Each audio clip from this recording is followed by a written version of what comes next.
Boas, malta! Mais uma questão de indução eletromagnética. Dessa vez eu fui longe. Eu fui na prova de 2014, primeira fase.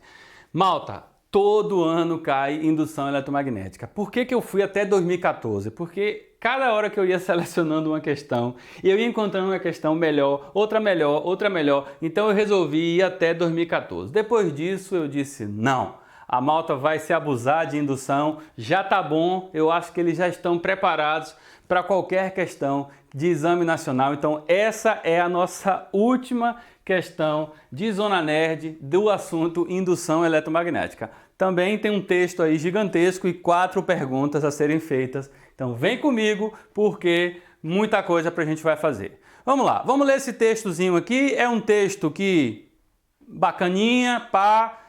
Ele vai te ajudar a responder a questão por um detalhezinho que eu vou te mostrar ali, mas vamos lá. Em 1831, Michael Faraday, um dos mais extraordinários homens do século XIX, descobriu a indução eletromagnética. Este fenômeno, na sua impressionante simplicidade, pode ser observado com a montagem semelhante à da figura 1. Liga-se um galvanômetro G, aparelho que indica a passagem de corrente, a uma bobina B, fio condutor enrolado em espiral, e introduz-se ao longo dessa bobina uma barra magnetizada M. Imediatamente a agulha do galvanômetro se desloca, provando assim que o fio é percorrido por uma corrente elétrica. Ele está explicando aí todo o processo de indução. Embora na montagem não exista nem pilha, nem gerador de qualquer espécie. O simples movimento da barra dá origem à corrente elétrica. Só existe corrente elétrica enquanto a barra se move. Se a barra parar, a agulha do galvanômetro regressa imediatamente para zero. A gente falou desse exemplo, inclusive, na aula, foi nosso primeiro exemplo para apresentar a lei de Faraday, foi com esse exemplo do ímã se aproximando e se afastando de uma bobina, ok? Então vamos lá para as perguntas para a gente ver o que é que ele quer saber. A partir da experiência descrita no texto, conclui-se que, olha só a ratoeira que você vai se meter. A partir da experiência, cuidado!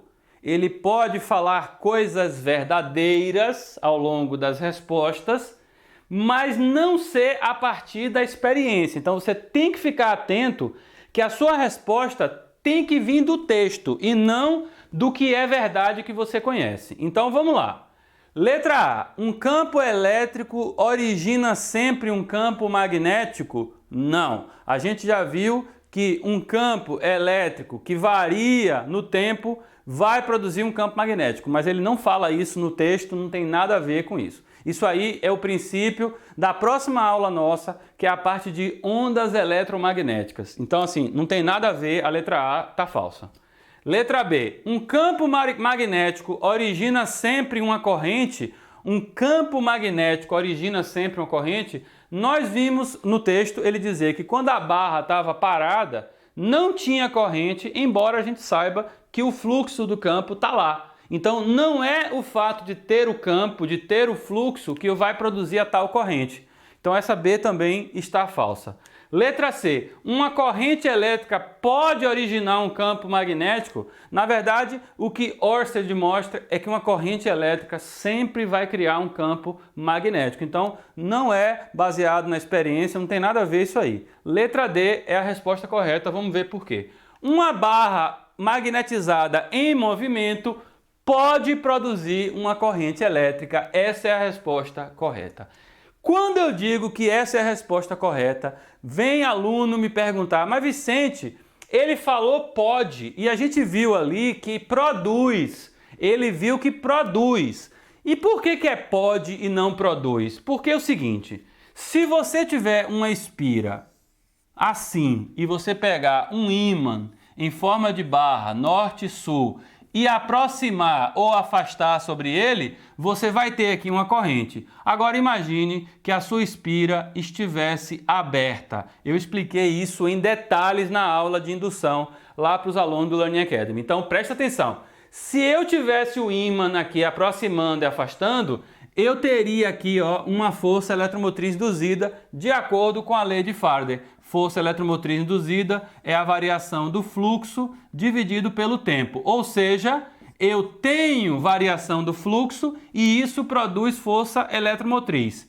Nesse caso aqui, a corrente seria quanto? A corrente seria zero. Vicente, por que a corrente seria zero? Porque o circuito está aberto. Então, assim, a lei de Faraday não diz que variação do fluxo produz corrente. A lei de Faraday diz que a variação de fluxo produz tensão. Agora, se eu tiver um circuito fechado, além da tensão aplicada numa resistência com circuito fechado, eu vou ter uma corrente. Então, cuidado com isso.